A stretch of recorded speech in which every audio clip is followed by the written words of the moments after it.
Hello and welcome to my slideshow. My name's Lee Eigerbrod. I am the founder of Wolfpack Angels, an idea that I have to try and end homelessness. So, without further ado, we can get on with my presentation. Wolfpack Angels, changing lives one at a time.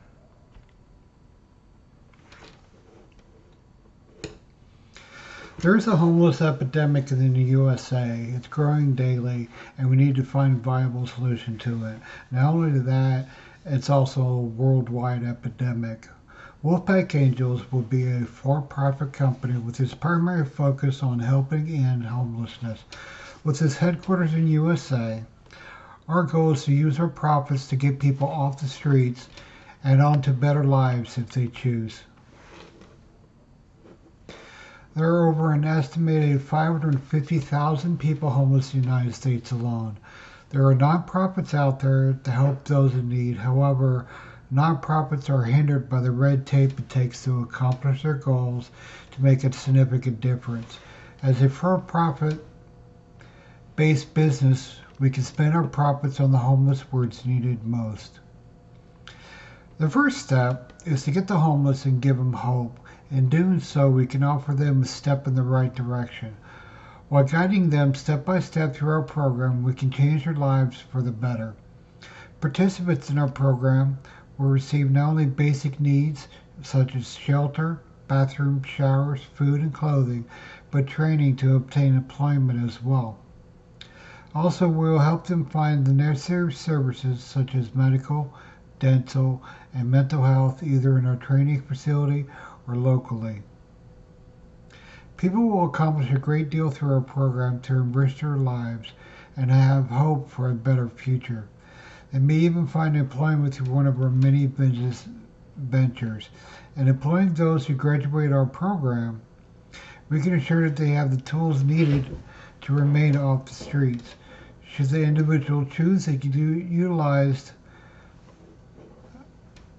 affordable housing in our tiny home community. Each tiny home will have electricity, water, showers, toilets, kitchens, and be fully furnished. The rent would be based on 30% of their income and limited to no more than 2 years residency. Why is there a homeless epidemic in the world today? This is a question often asked every single time, people try to find solutions or figure out why people are homeless. There are a number of reasons. It varies from person to person. Maybe there's not enough funds. Like in my case, um, today I am looking at potentially $300 in overdraft fees because of one clerical error. The property management, I went and talked to them because I was trying to figure out where $100 extra charge came from, and it turns out it was back in November when I had already paid my rent, but they went ahead and charged me an extra $100, saying that because I no longer have a roommate or someone else on the lease, I got switched to a month to month. So the $100 got added to this month's rent. And so now that's $710 in my rent plus $200 in month to month fees. And after talking to them, I could pay $860 of it, and then $50 was supposed to be for next month.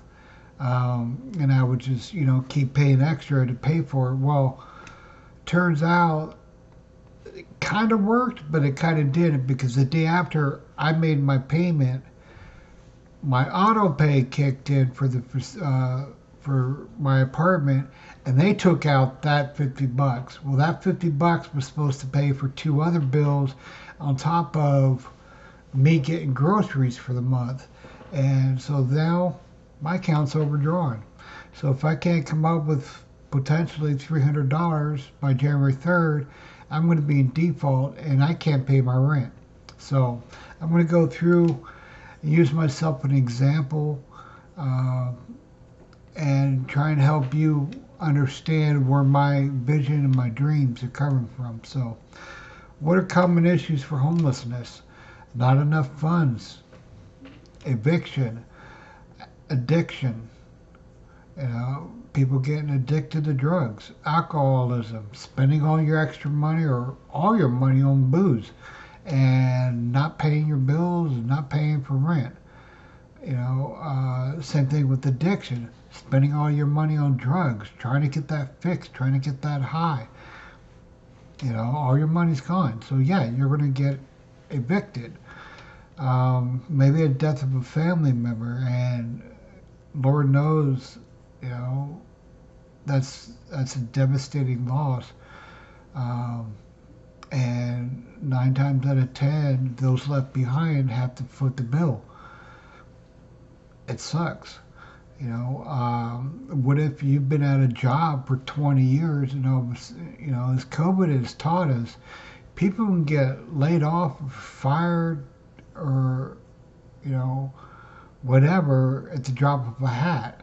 So there's going to be the loss of a job and income.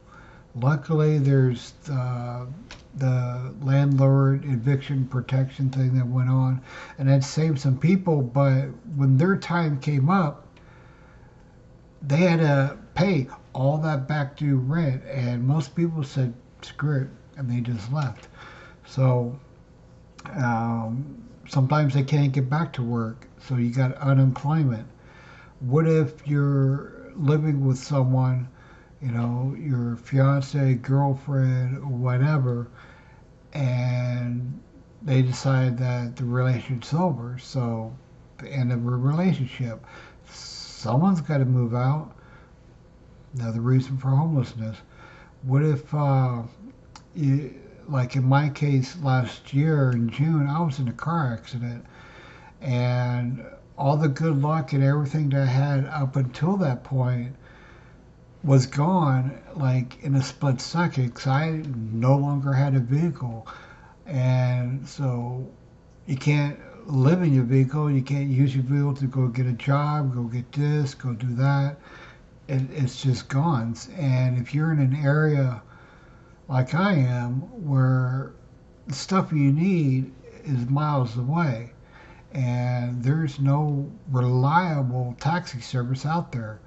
Uber, Lyft, all of it. It's crap where I am. Um, so it's made it extremely difficult, to get to appointments, to get medications, and so on and so forth. But luckily, my doctors have been very good and working with me through, through the phone, through video calls, and so on and so forth. And last couple times I've needed medication, I've managed to find a ride to it. But that's not always a guarantee. So, I have my food delivered. Um, and luckily I have renter's insurance, because the next thing is a house fire. Well, maybe this apartment building's gonna, go up in flames. What if I didn't have renter's insurance? I'd be SOL. I'd be out in the streets with no support. But sometimes, like a natural disaster, the Red Cross will kick in. But again, that's a nonprofit. And if they don't have the funds or the ability, what are you going to do?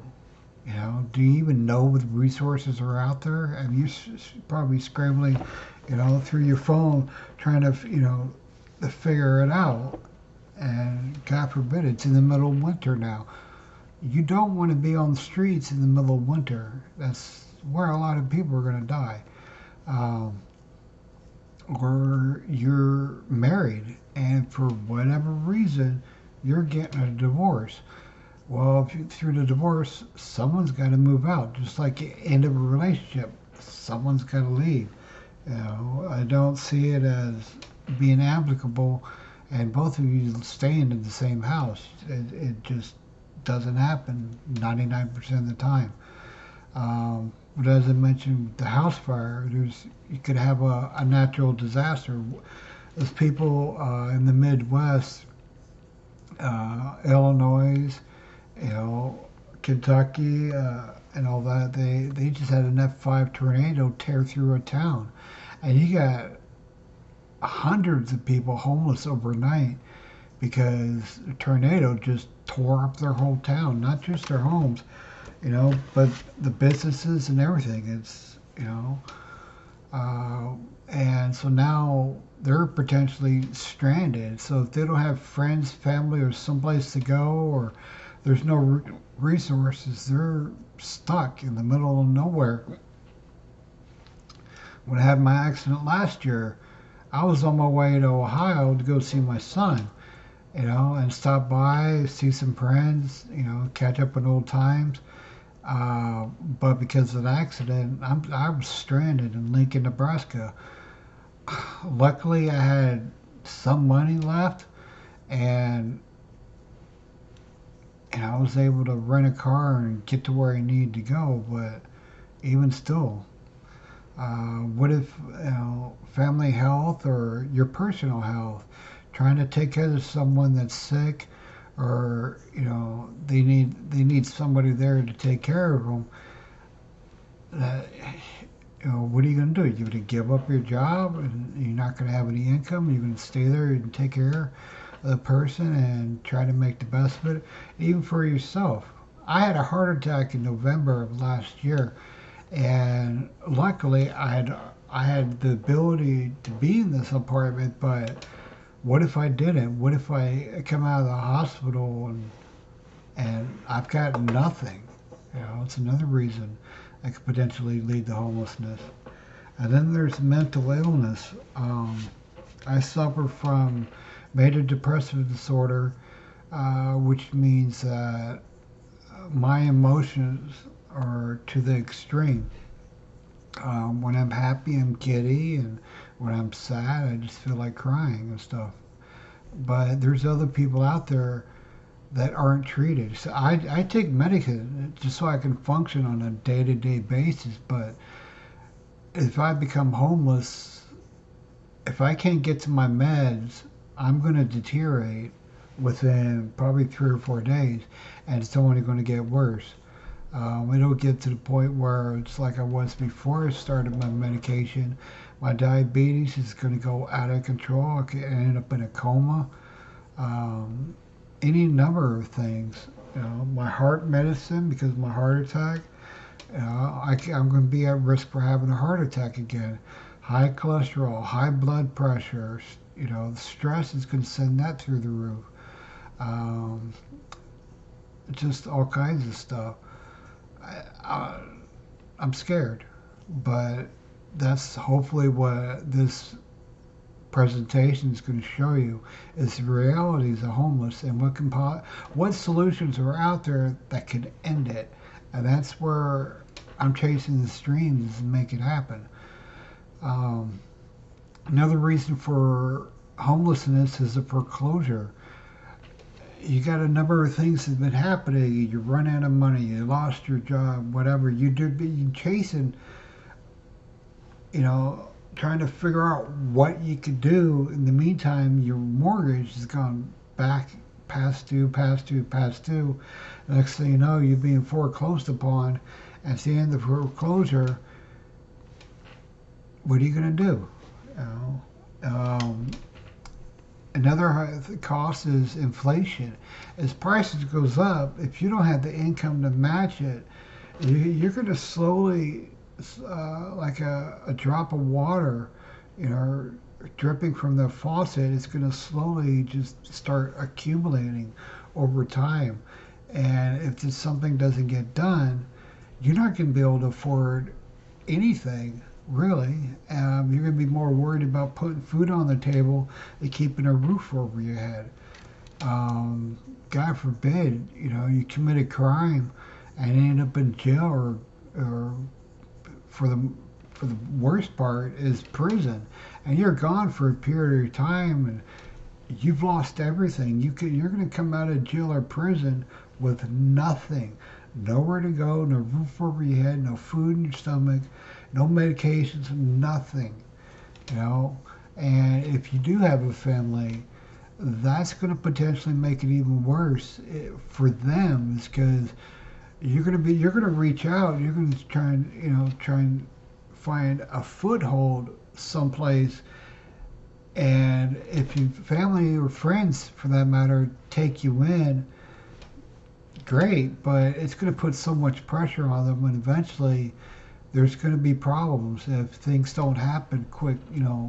Really, get in there, get a job, save money, get a car, move out, get your own place. You know, but who's to say that while you're there isn't domestic violence issues? You're staying with your family, and next thing you know, you and your sister are getting in a fight, and it's her place, and she says, "Get out." What are you gonna do then?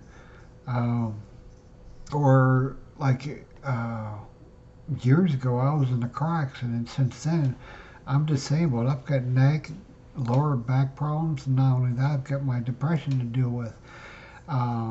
What if I can't walk? What if I'm succumbed to a wheelchair, and this is the only place that could potentially house me because they have wheelchair access? Well, what if you're in a place that doesn't have wheelchair access? You can't live there because you can't really. Once you get inside, you can't go anywhere. Not without help. And if there's no help, there's nothing, and that could ultimately lead to more medical reasons.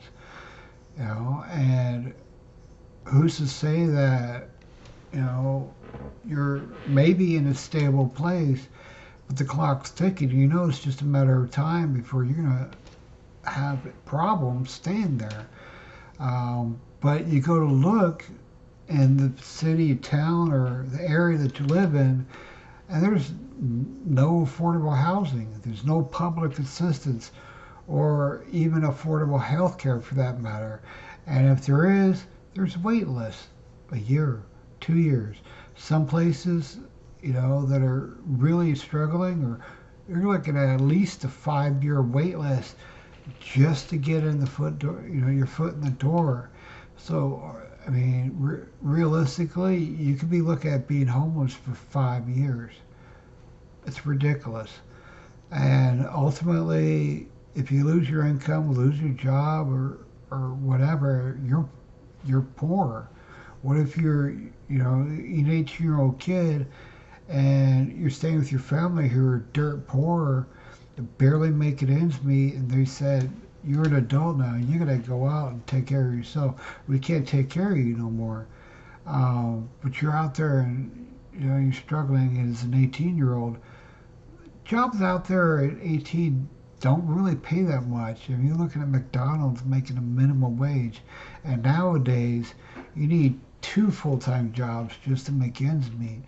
And it gets crazy out there. But um, like last year when I had my car accident, another reason is traumatic experience.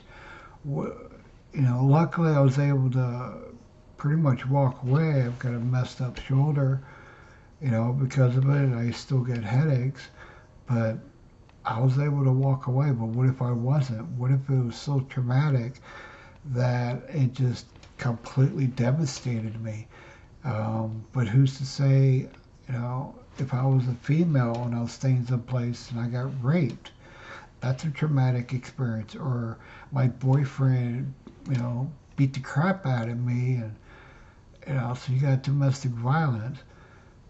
But ultimately, when it comes down to it, there's systematic failures across the globe to try and prevent homelessness, that people just they fall into what I call a domino effect, where it's one thing after another, after another, after another. It's like being on a train. That train's going, and the only way to stop it is to have something grab you and hold on to you. And whether it's a better paying job, or a caring family, or something, or God forbid winning the lottery. That's a curse all of itself. So any number of things for being homeless, once it starts, it's hard to stop. I've been chronically homeless off and on since I was 14 when I got put in a foster care, and stuff. It it it's scary. No matter how many times you think you're stable, it only takes one thing to start the dominoes to fall. You know, and God forbid you've got kids.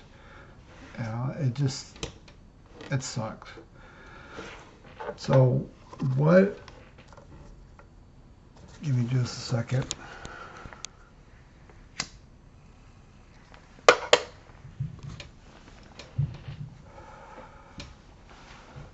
What makes Wolfpack Angels different than any other transitional homeless projects and programs? I'm going to go into that because I think I came up with a pretty good idea to put a stop to homelessness anywhere that it's set up at, this program's set up at. So I'm going to go through that. And as I do, you come to realize, or at least I like to think you'll realize where this dream can come true. It only takes one person to believe in me, one person to hand over a few dollars, and then another person, or whatever. But this can become a reality, and that's where my dream's at. Is to make it a reality, so that other people aren't put in the position that I'm put in, where I could be homeless in less than 2 months.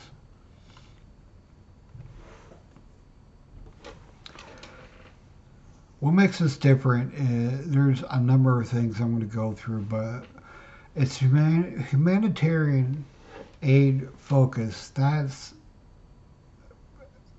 going out and helping other people without a reason to help them other than just because you're a good person. With self philanthropy, financial support for long term success. So, what that means is philanthropy is using money to help others. Humanitarian is just helping others. So using money to help others. Using money, that's kind of what nonprofits do. Well, the thing is, we'll have the nonprofit core values, but without the limitations inherited of the structure of nonprofit. It's a community-based program with people helping people. One of the biggest things about nonprofits is they're limited financially to just grants or donations.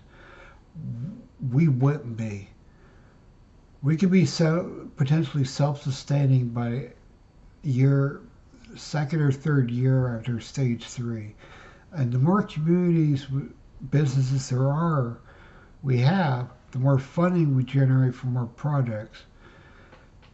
Nonprofits have a board of directors. They got a CEO. They got this. They got that. They're regulated by the government. You can do this, but you can't do that. There's so many rules and regulations pertaining to how they spend a single cent that by the time they can spend that cent, they're already behind the curve. They needed something right here, right now. But wait, we have to get our board of directors together. We have to put all this information together. We have to present it to them and get them to agree, yes, go ahead and spend that penny. Well, we, as a for-profit business, will spend our money as we see fit. If we want to take that money and throw it to charity, hey, we're philanthropists. If we want to take our money and get a hotel room for this family because because they need it and we can, we don't have to wait for the red tape. We can do it right then and right there. And that's where the general idea came from. There's people out there using their own money to help others, and they're seen as angels. Well, why not? Why not make it a business of helping the homeless? There would be on-site job training to prepare for the future. A lot of homeless, okay, they can get clothes, they can get food, they get this, they get that. But until they have a stable place, they can't really think about getting a job or having on job training, whatever, because of their current situation. They're not stable, And for our program, if there needs to be assessed dwelling units on site where somebody has to live there on the property for us to use it for our program, even that's fine too. And we're not going to be limited to just one job training program or two, whatever. We're going to have different business ventures to train and hopefully employ every single homeless person that we take in. And the profits that we make from our businesses will funnel into a primary fund for the overall project. So I say we've got 5 properties and they're all going to one general fund. If one place needs it, great. Another place needs it, fine. We can spend the money there. It's all coming from a central location. We're not limited to our geographic region or city or town or specific program like nonprofits are. They can get grants and money for a specific program. I'm going to program I'm going to run a program where I take used clothing, clean it, fix it, seamster it, and give it to those in need. Okay, we'll give you some money for that. Great. But once the money's gone, what do? You go back to asking for more money, and it's just you're constantly in a cycle of just asking for donations and grants and money from people. Well, we see it as we'll make our own money and we'll help people along the way, and then they in turn will help us make more money and so on and so forth.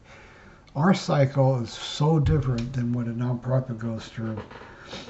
Another thing is, even after they get into a program, whatever, what are they going to use for an address? They don't have money they don't have anything. So how are they supposed to get their mail? They're supposed to have mail for food stamps, for disability, for any number of things. You need your birth certificate, you need this, you need that. But without a mailing address, how are you supposed to do it? There's wonderful and beautiful tiny home communities out there, but I haven't heard a single one of them answer that question. How do they get their mail? Do they have it just come into the office and they distribute it out, or what? No, we're going to have a mailbox. It's like an apartment complex, but it's going to be for tiny homes. It's mailboxes for every single person. That way they got a key, they can go and they check their own mail. They got an actual street address. And we want to give them a fresh start, with new clothes, a shower, personal items, even furniture in their own tiny home, so they have a sense of hope, on starting. And while they're there, our participants can volunteer in the community greenhouse, the garden, the workshop, or if they want to learn, job skills pertaining to a specific business, they can volunteer their time. It's not like an internship kind of deal, but all of it contributes to the overall success of the community and the project, itself. Job rehabilitation on site, we will use that to determine what skills and capabilities each participant can or can't do. We'll hopefully have on-site dental, medical services if possible, or we'll find providers locally that we can get people to there. We'll transport them through a shuttle bus around town, like we're having a little bus service. And each business will be operated by the homeless people in the program. So we got 5 guys that know carpentry. Well, we can build a house, or we can do this, Or we got people that know accounting. Well, they could run the books and stuff along with someone else. Um, they know how to wash dishes. Well, if we had a restaurant, they could wash dishes for us or wait tables. Some of it will be volunteer based to get them the skills they need, but others hopefully will be paid jobs while they're in our program and they're starting to get their life together. We hopefully will be able to employ every single person. That's our goal. It may or may not happen, but that's our goal. Is we're gonna hold their hand step by step. We're gonna follow up even after they leave the program for up to a couple years. You know, unless they're actually working for us full time permanently after they leave the program, because I can't think of one agency, nonprofit, or anything. There probably is. I haven't found any yet um, that follows up with people. Um, and now there's some grass breaking, grassroots campaigns out there, like invisible people and stuff, where you might have a few people that regularly check up on others as they're going around. But think of a large agency. What if DHHS, instead of being who they are, if they actually invest in themselves on checking up on the homeless in their area, in their community? What kind of change would that bring? Having somebody that actually cares show up, says, "Hey, I got this in this program. I think it could help you. What do you think?" Okay, let me check back with you in a couple days or in a couple weeks, and just to see how you're doing. I like to see that happen, but until it does, I'll make it happen.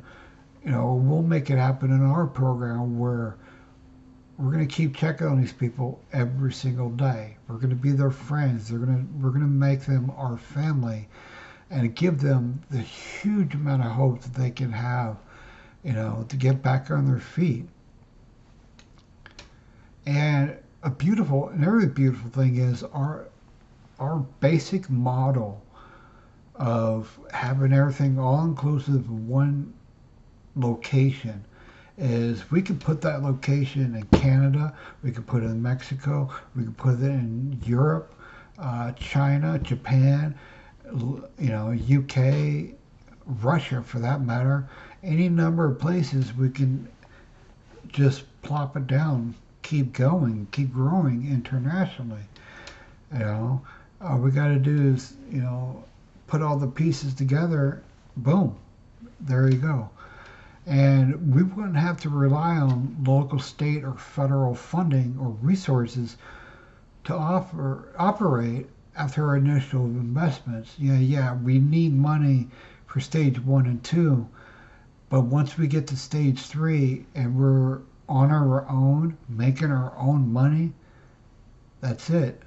And investors at that time could potentially see return on their investments where they get paid off, they're making a little bit of money. But at the same time, since they know that we can pay them back and this is successful, we're going to keep growing. We grow, they grow. And who's to say we need another influx of cash? And hey, our investors are happy, we're happy. Next thing you know, maybe they'll give us the cash that we need and we'll keep growing even more. You know? So overall, here's the general idea, and I'll go into more details as this presentation goes. There's stage 1. That's essentially where you get a couple people. We're going to build hygiene kits, and hygiene kits are deodorant, toothbrush, toothpaste, clothes, blankets, maybe even a tent, just all kinds of stuff put together. Hygiene products for females, tampons, pads, underwear, bras, just basic stuff that we could hand them back to them, and they could get by for however long that they can make stuff last. Because God knows deodorant doesn't last that long. Um, Listerine, how I go through Listerine like this, like crazy. Uh, Soap, shampoo, conditioner, taking care of themselves. One of those little tubes, you know, for you, like you would get, same stuff you see at a hotel or something like that small. You get somebody with long hair, that's gone in one shampoo or one use. So we would gather and we would pass out hygiene kits. We would have a van and we would have a trailer. The van would be decked out for, conversion. Think of van life here, where we're traveling and sleeping and staying inside that van. We could take care of ourselves. So that way we're not spending money at hotels and all this extravagant expenses and stuff. So a lot of nonprofits spend is, we got to go to a seminar next state. Well, we're going to spend money on a hotel and blah blah this and blah blah that. Why?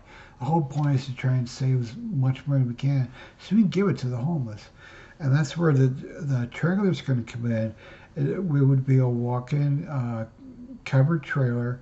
We would have all the supplies, all the kits and stuff inside. And even if they don't need a whole kit, they could pick out one or the few items that they need. Just like assembly, not an assembly line, but you know what I mean. They just go in one door and out the other, and it would just be a nice flow system. And so we get to a place, say for example, we arrive in Seattle, Washington, and our goal is to pass out kids. Well, first we have to know where the homeless are. We also need to know what resources are available, because you don't see homeless with cell phones. You don't see homeless with laptops, and if they do, they're not showing it. But you don't see it really, like 99% of the time. Because if they can afford a phone or a laptop, they're like that far away from being stable. Really, that's what it comes down to. I lived in a car. I didn't have a laptop, but I had my cell phone because I had my disability to survive on. But a lot of these people, they don't even have that. So we would gather the information and we would put it in like a brochure, pamphlet, or even a booklet, whatever. So that way, as we're going around talking to people and getting the homeless information from them themselves, what brought them there, how long have they been homeless, what is some basic needs that they need, so on and so forth. Says, well, here's some information, and if you need to know where these places are, we'll help you out and tell you how to get there and stuff.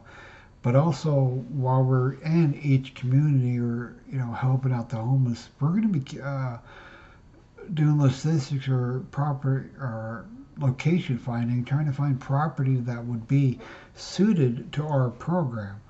That would allow us to have a commercial and industrial based building and have residential on property. So it's a mixed use property. And while we're gathering all this and we're going around town, we're going to be talking to other nonprofits, and hopefully, if they need, we'll volunteer with them, and help them out. We'll do a collaboration where we help them, and then if and when the time comes, we ask them for help, they'd be more inclined to help us. Win-win. And so you got stage one. Stage two, it's the same thing where we're traveling around, except we got 4 teams doing it, so we can hit a larger city, huge metropolis, LA, Seattle, New York, Miami, Florida, Houston, Texas, all the big major cities. We can help more in one location. We can gather more information, and stuff, and we just do that. But ultimately, we want to get to Stage 3, as quick and reasonably possible.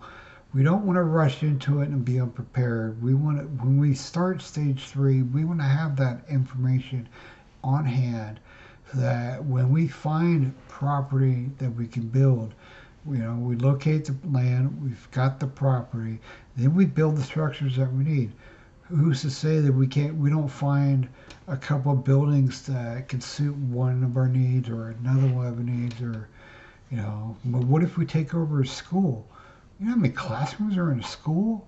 Each classroom could be a different training program, and we could build a couple of units outside for our storage or whatnot, but ultimately, because it's already in a residential area, potentially have our tiny homes on site, and the residents can, or the staff members can be on site.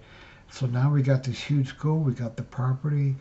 If need be, say there's a severe storm coming through or whatever, we could provide temporary shelter inside a gymnasium. A lot of people do that. So we got the structures, we got the land, we got the property. Now we would hire staff that we don't already have on hand. If somebody doesn't have the skill set, we'll have to hire somebody with that skill set that we need, and we'll develop the overall structures, procedures, and train people as we can, as needed, for the entire facility. We'll be able to hand out a brochure or personally invite somebody, one of the homeless people we meet, say Jane Doe, we met her, we've talked to her, we think we can, she's not looking at a year to get off drugs or alcoholism, and or we can save her. Well, you can save just about every homeless. Some people take longer than others, but regardless of whatever Jane's going through, she's a drug addict, alcoholic, or whatever, we take Jane Doe. We say, hey, we have this program. It's completely free of charge until you graduate from our program. Once you come, we'll let us put a roof over your head. We'll feed you, we'll clothe you, we'll give you everything. We'll train you to get a job, and hopefully we can give you a job ourselves and get you back on your feet. What do you think? Is that something you'd be interested in? Yeah, okay, let's go. So we'll take the homeless in intake and we'll process them into each of the individual tiny homes. And once they're in, they're settled, we're getting them evaluated, see what they can or can't do, see what we can, what business ventures we can potentially place them in. Or if we can't, we'll get them someplace locally to get them a job or something, because they have a stable place to get, to get a foothold on changing their lives. If we need be, we'll train them. Train them how to wash dishes, train them how to wait tables, or whatever their business venture we're doing. And we can do this be able to do this successfully for 2-3 years to ultimately get to stage 4. Now, stage 4, is multiple community. I'm so sorry. Multiple communities, at least 4 communities spread out throughout the United States, and will eventually become a corporation and have a primary headquarters where it doesn't matter where we are in the United States or even in the world, we'll have a corporation, we'll be able to expand and grow as a company or as a business ourselves. And the goal of stage 5 is pretty grandiose, but it's actually doable, is to have 1,000 tiny home unit property. Think about it, 1,000 homes. 2, 4 people maybe in each home.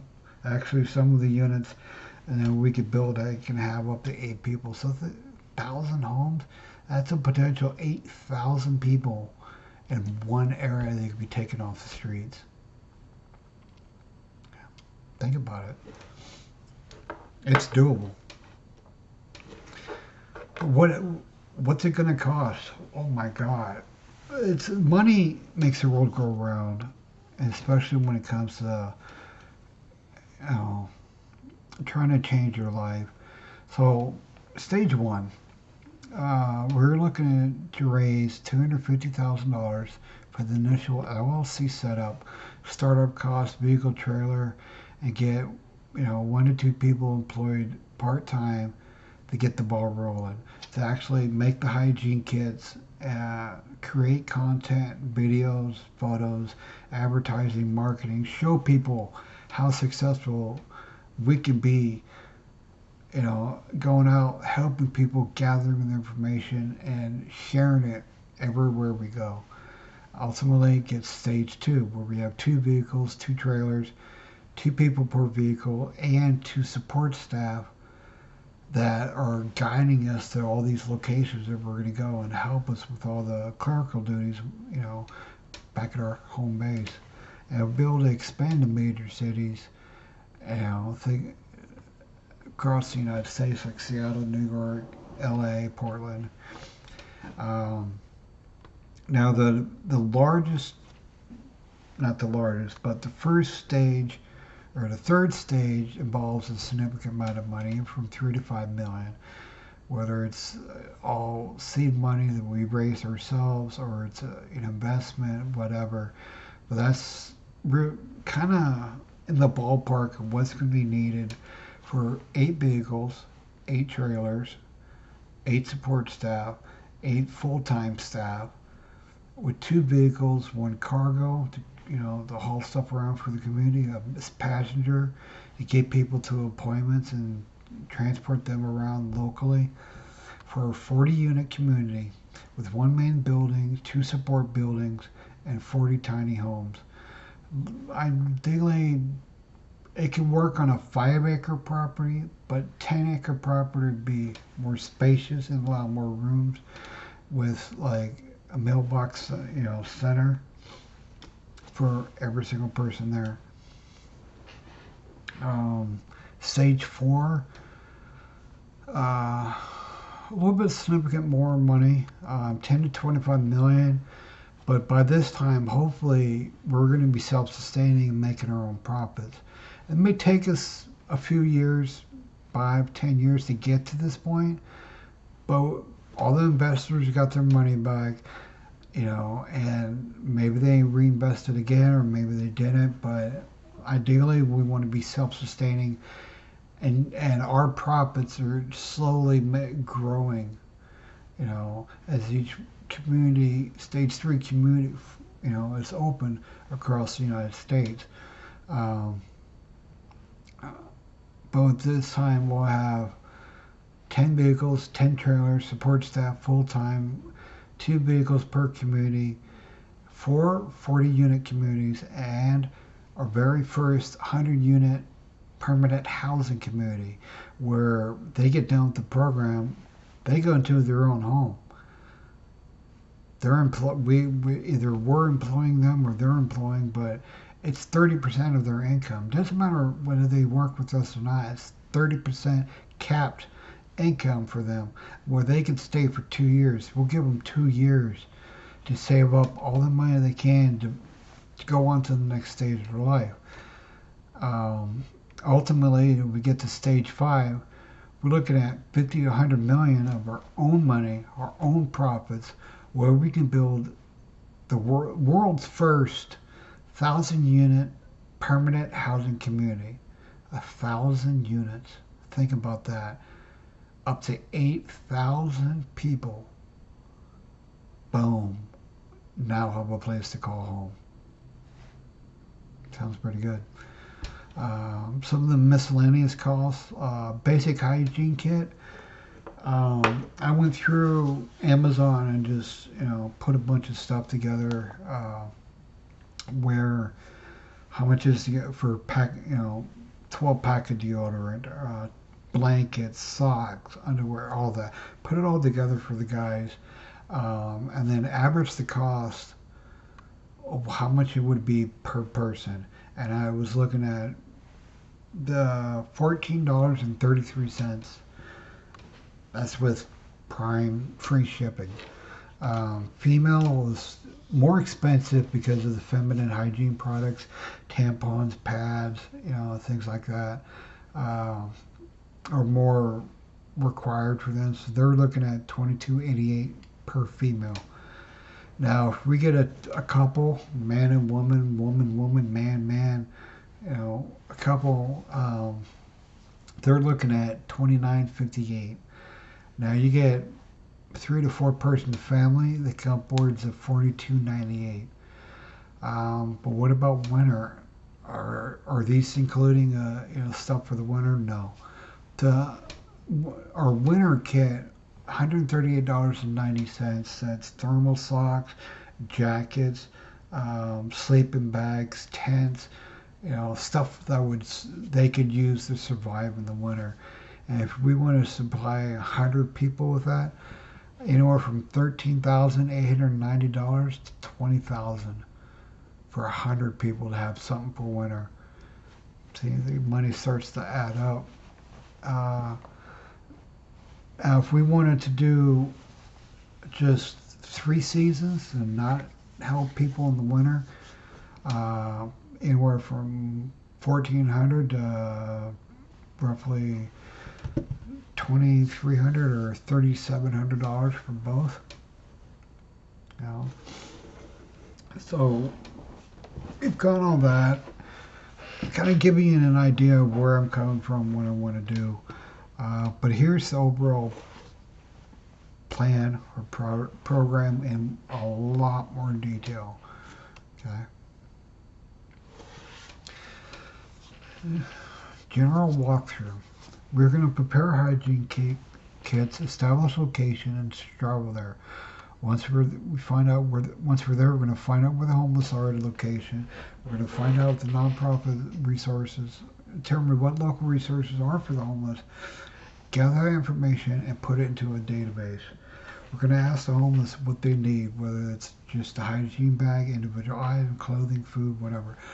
As Isaiah Gariz, he's in LA, he does this. What can I do to put a smile on your face today? I thought that was absolutely beautiful. We talk to each person, get their story, who they are, what was the reason for them being homeless, when did they become homeless, and how are they trying, if they're trying at all, to stop being homeless. Do they have any alcohol or drug addictions? Do they have any mental health problems? By asking all this, it's like almost like pre-qualifying questions. That we would have like a checklist to go through and determine if they're a viable person to come into our program. Some people, they have a better life living on the streets than they did, having their own house. Hey, we can't fault them. If that's what they want, that's what makes them happy, then, we'll help them out as best we can and just let them go on their way. But if they do decide to enter the program, we'll help them get to the program. And if we tell them to hop on in, grab whatever necessary stuff you need, like paperwork or, your birth certificate, whatever they actually have to we're getting them in, because we don't need all their clothing for that may have bed bugs on it or diseases or anything like that. We just say leave it behind, give it to someone else. We're going to give you all new stuff. We're going to get you a shower, get you clothes, get you feeling 100% again. You don't need that. And some people, maybe they'll do it, maybe they won't, but if they do it in a program, it'll get better after that. So they're going to arrive and they're going to go through the intake, where we have them sit at the reception area or in an intake room. Give them coffee, water, juice, soda, whatever can help them feel more comfortable. Get them a quick bite to eat. And we'll take them to intake area, have them fill out the profile information, the name, age, birthday, social security number, any skills they have, any known addictions, And hopefully they're not going to lie to us and try and hide it, because we'll find out eventually. Because if somebody comes into the program that isn't already clean, and we find out they're doing drugs, they're gone. No questions asked. They will just be escorted off the property. It's because we can't risk it. It's too much of a liability issue. Um, but get them through intake, and we'll hand them the keys to their own tiny little home. You know,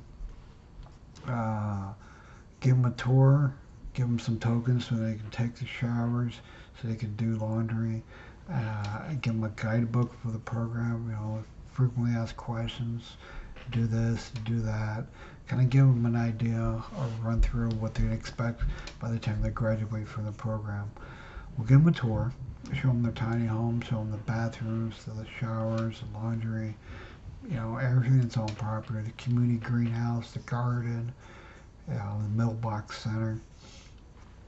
And we'll take them, and hopefully, ideally, we want to have clothing on property or in the facility where they can go through and they pick out some clothes and stuff, that starts their new wardrobe.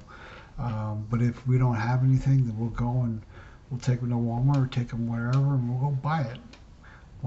Give them one set or a couple sets and get them to where they're feeling like $1,000,000, really.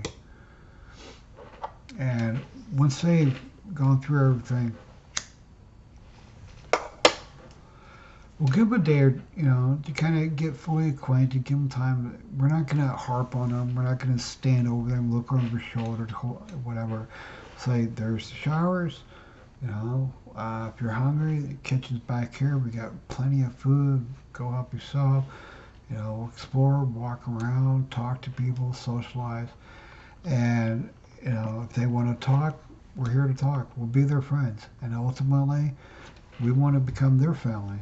Years to come, they can look back and say, my brother Lee or my sister Jane Doe, they really helped me at this time, and they can help you. And I could see a huge Christmas celebration, where all these people from all walks of life that we've helped get off the streets are coming to have a nice Christmas celebration.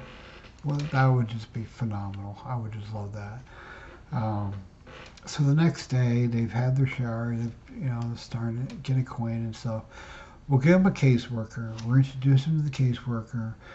Try to make sure we have, new clothes for them and stuff, and determine, do they need the ID? Do they need a social security card? Do they need a birth certificate? Make sure they have the keys to their mailbox. And if they happen to have a vehicle, may or may not be working, who knows, but we'll have we can store their vehicle in a gated property. Make sure they have codes to get in and out. Whenever we're not going to, put a curfew on them. We'll have a key system where we'll know who comes and goes at what time, and we'll have a listing of, so John Doe decides to leave at 2 o'clock in the morning, and he comes back 30 minutes later. We'll know. Just mostly it's for liability issues, security risk, and things like that. So that somebody doesn't come into the program and just take advantage of us to steal and things like that. We'll have a tight lid, hopefully a really tight lid on everything. So we gather all, go over basic rules, procedures. We'll sit down, have a nice meal with them, breakfast, lunch, whatever. Whenever they decide to wake up, even if they sleep all day and wake up at night, we'll have somebody on site that can sit there and go through all this with them. And hopefully we'll start the process to help them get their documents, their ID, whatever they may need. We'll go over job rehabilitation tests to determine what skills they have already and what they can learn and do, hopefully. And we'll assess their skills. That's, I think, the next slide. But we'll assess their skills. Can they bend? Can they stand? Can they stand for a long period of time?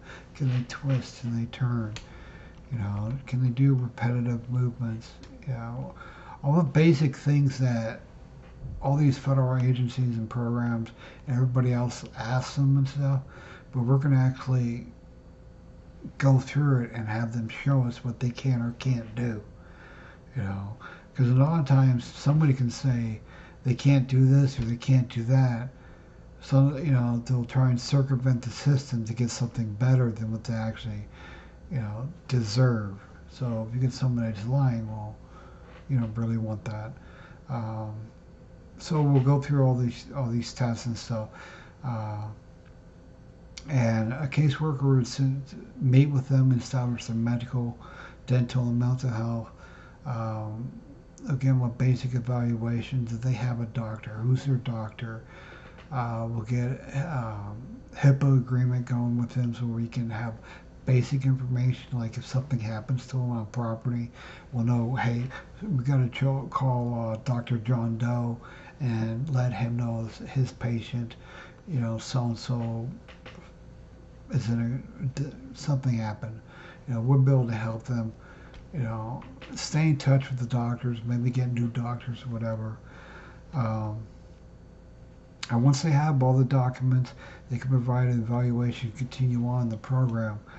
And if they do want to continue, then we go after they've gone through the training and our physical, we know if they can or can't do. Then they proceed to potentially part-time or an internship, part-time or full-time employment based on their abilities and limitations, if any. And if it's not for them, I mean, they'll know within 30 days if it's for them or not. And if it's not, you know, give them, food and a hygiene kit, and wish them the best. And just say, hey, if you need help, basic, hygiene kits or whatever, just, let us know. Or if we see you locally, we'll talk. God forbid, somebody does choose that, but you don't know what someone's thinking. You don't know a lot of times what goes on inside their head unless they tell you. You can't. This is the guesswork. You can only help someone that's actually willing to help themselves. They tell you that across so many programs, and if they do decide to start working and actually going to the next phase of the program, we'll help them manage their finances. We'll take them to a bank and open up a savings account, and we'll show them how to pay bills and how to how to reintegrate back into society at their pace. Where they can be responsible. We'll hold 25%. If they're working with us, we'll take 25% out of their paycheck and we'll deposit in their savings account. And we'll have ways where they can't just close the savings account and disappear into the night. No, that money will need like probably a dual signature or something, or we'll keep an accounting program going where we'll have the money in our own savings account or whatever, but we'll know exactly how much money each person has saved up, and where ultimately we want them to use it, to get a vehicle so they can have their own sense of freedom, to drive around if they want to go hang with friends or whatever, or hopefully they'll relocate into one of our permanent housing tiny home communities. And ultimately they can stay in this phase of the program for up to a year. So think about it. 1 year, from start up to a 1 year. So you're looking at what, 10 months of saving, working, having food clothing, and they can probably even buy their own clothing if they want, or they can just, get whatever we offer through our own little thrift store or whatever.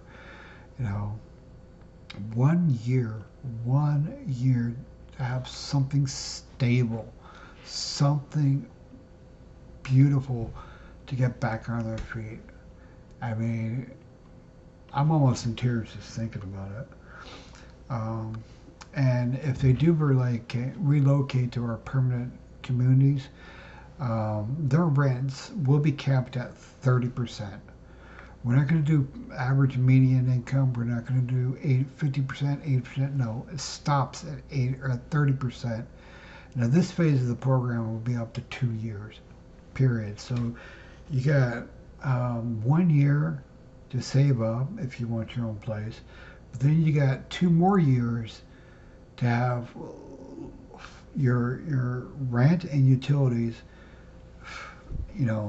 affordable to where you can make $1 million, but you can stay there for 2 years if you want. But the goal is at the end of that 2 years, you're done. You've graduated from the overall program. You've got a vehicle. You've got a great job. Hopefully, it's with us. You've got a family that supports you. You got something stable that hopefully you will never be homeless again. But even if 5 years from now, 10 years from now, you start to get a domino effect, you can say, hey, John Doe is having struggles with this or having struggles with that.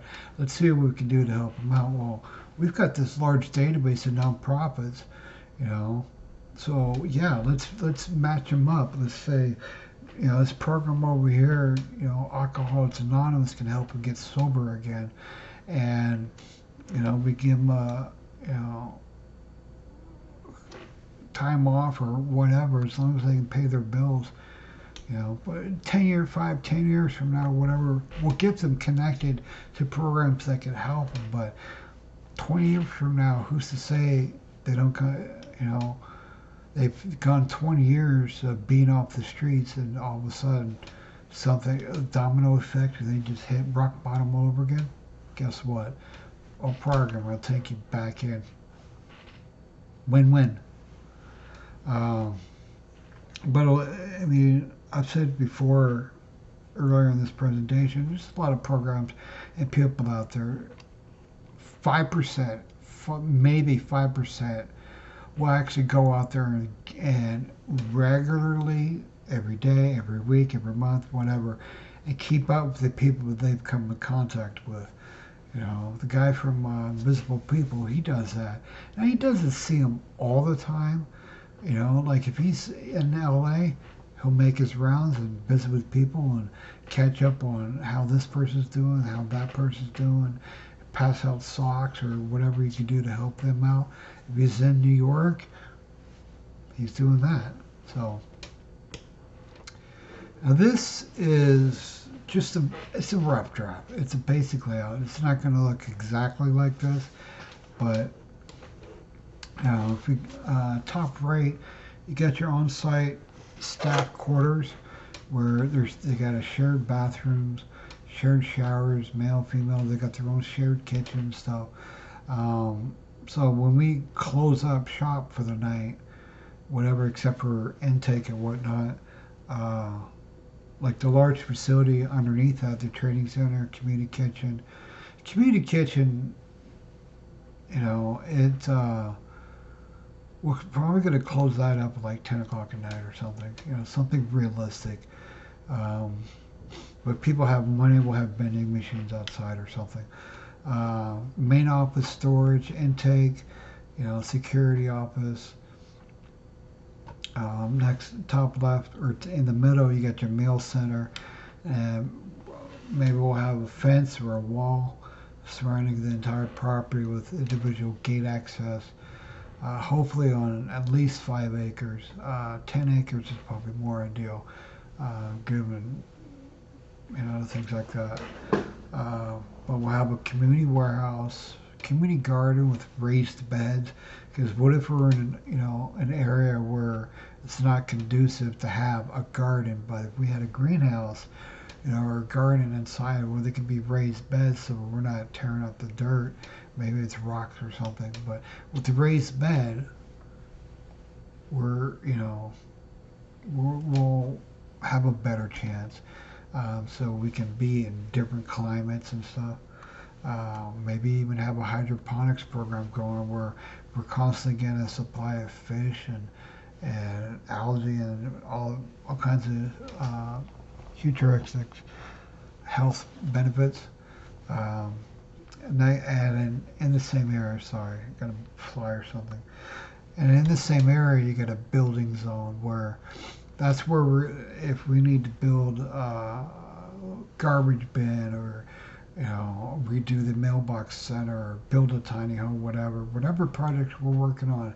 Maybe we're training somebody how to use carpentry tools or mechanics tools. If we're fixing one of our vehicles or something, that can be that individual zone if it can't already be inside the training center. And below is what the tiny home community will be like. I'll go into more detail on that in just a minute. Actually, I think it's the next slide. Yeah. So it kind of gives you a big idea where this is. The buildings with the pavilions around little circles. To the left is the individual 1 to 2 person tiny homes. And the pavilions, we want those to be like a gazebo style, maybe, where there's a grill or a fire pit or something inside. And it's social gathering. You have people come in and have a good old time.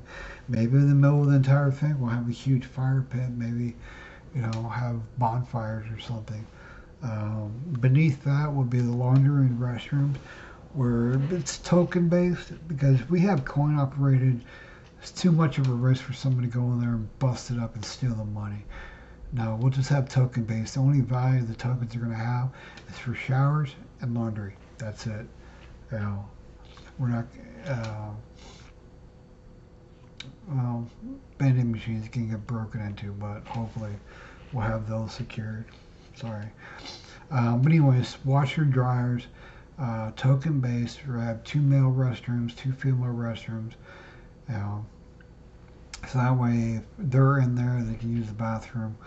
Even though their tiny home would already have a bathroom in it. And then the orange blocks to the right, 2 to 4 people for a normal sized family can be in there. Husband, wife, couple can be in those. And you got the larger family with 48 people in those buildings.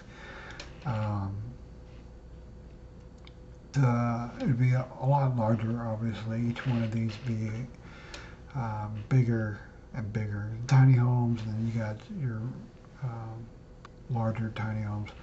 You know what I mean. Below that, you got showers, and there's going to be 2 sides for everything. You see these at parks, and where they've got bathrooms and showers for males, bathrooms and showers for females. They have them separated.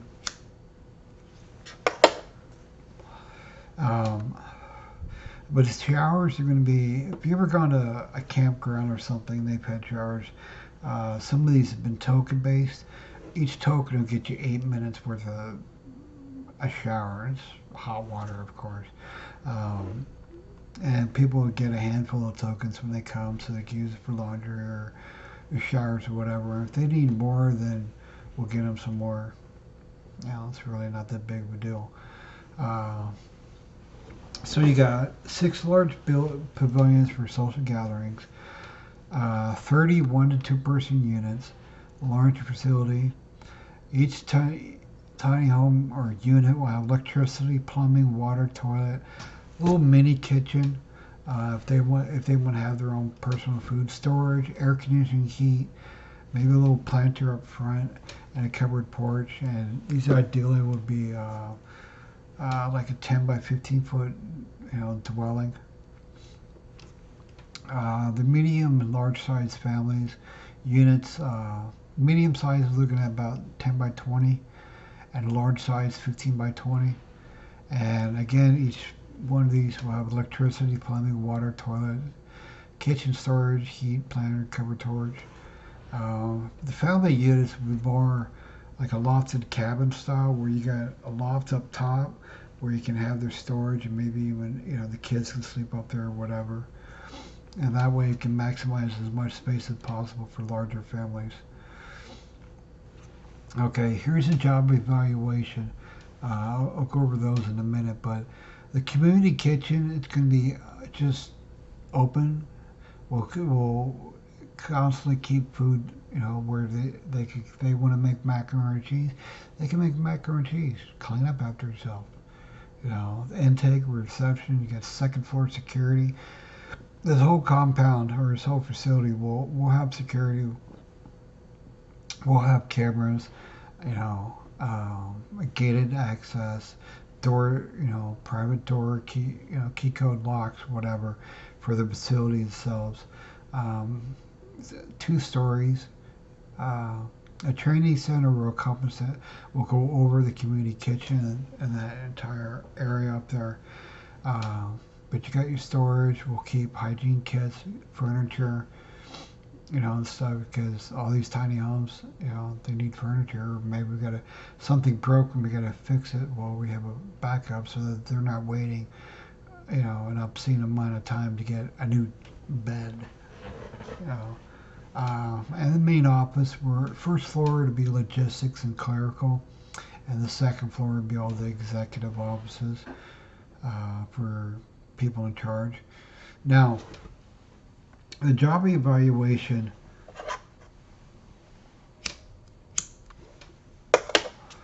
Sorry. Job evaluation. If you've ever gone to one of those, I went through one years ago when they were first trying to diagnose or trying to determine a disability and stuff. They asked me these questions. They didn't actually ask me to demonstrate. Okay, can you walk? Can you do this? Can you do that? Blah blah blah blah blah. I mean, it's just I could have lied, said no, I can't do nothing. You know, it's not like it is now, where now I can barely walk in the hall to go check or go around the corner to go check my email, or to go talk to the property management, because by the time I'm there, I'm in quite a bit of pain in my lower back, and I'm still dealing with headaches every single day.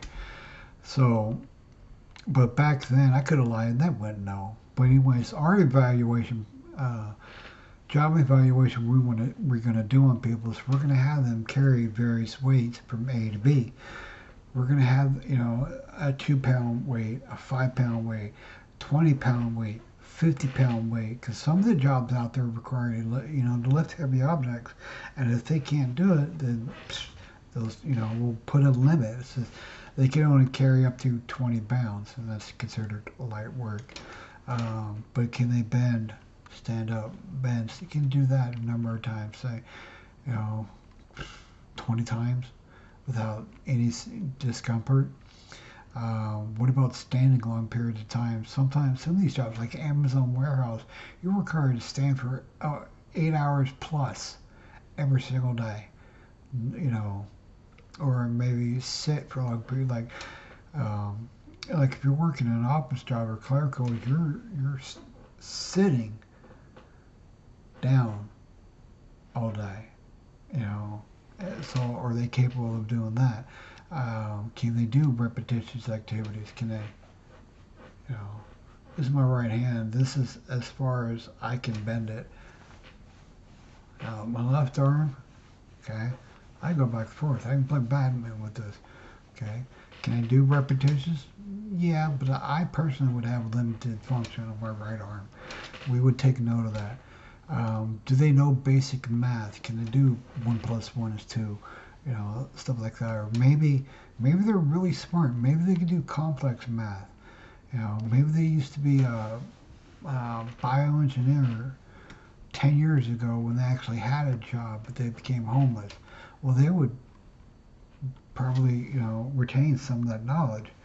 So we give them complex math. Can they do accounting? Do they know how to type with 10 key numbers? Or like on the keyboard for a computer or whatever, you got reverse 10 key. And do they know how to type in general? Do they know how to do filing or just basic general office work? Can they answer a phone? Can they answer a phone politely, courteously, and do multiple lines or single lines? And what are their limits in that? Do they have a good driving record? No DUIs, things like that? Can they do delivery service or just driving or being a courier? Maybe they used to work in construction. They operated heavy equipment a number of years ago or however long ago when they actually had a job. Can they still perform that? Can they still, meet potential business owners' job qualifications?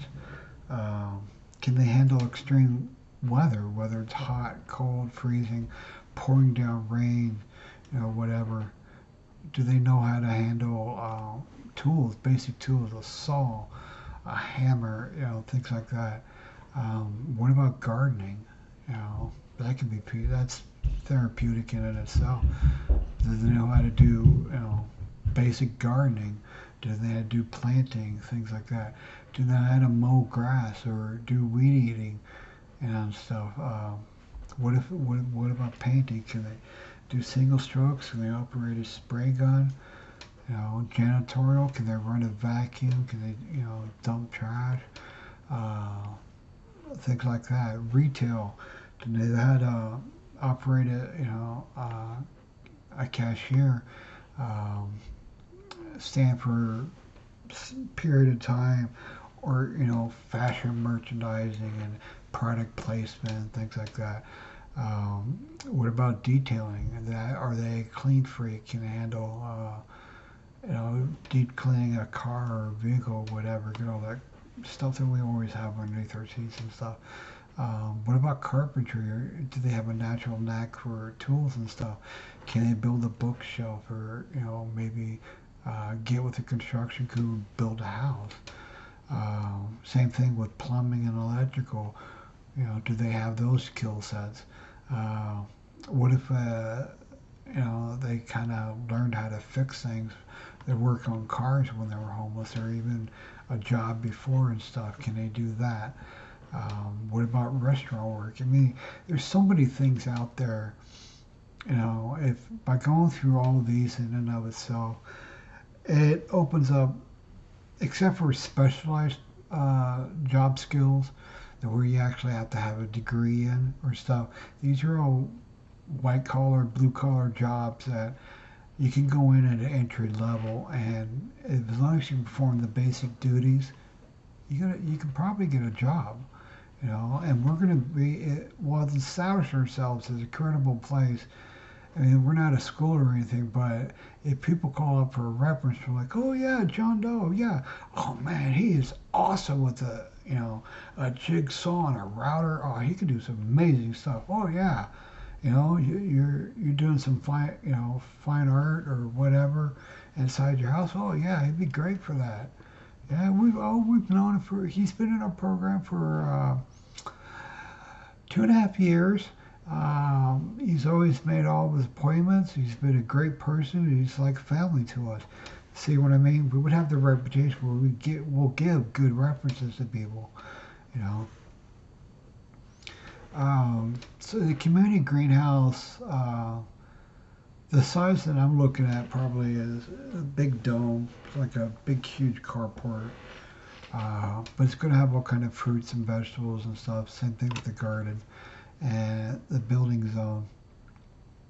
And the 100 unit tiny home property, it's a larger scale of what we would already do. We're expanding our 40 unit property into a 100 unit tiny home, where it's 1 to 2 people, four to 8 people, whatever. Each one of these will have families in one row, medium, couples in another row, single people in another, the majority of it. But we're going to have this all broken down where, 100 units for upwards to uh, 800 people. Say they're all large families. Well, yeah, it'd be a pretty big property, but it's possible. And they would have a larger facility, garden, greenhouse. But each one of these would have their own showers, their own toilet, their own kitchen. have their own storage. Everything would be bigger, where each one of these actually would be a tiny home. So that's Wolfpack Angels project. It's something I've been working on for off and on for 3 years. Um, because I am homeless. I was homeless. I've been chronically homeless most of my life. I'm 50 years old now, so for 36 years off and on, with the exception of being married and stuff, I've been homeless. I've been on the streets. I've slept in dumpsters. I've slept in shit. Excuse my language. Sorry. Um, Feces. I've gone days, weeks, couple months at one time of not being able to take a shower or to clean myself. I've worn the same clothes, for days or weeks on end, being homeless. And there's programs out there. Don't get me wrong. There's programs out there that can help people, but they're disassociated.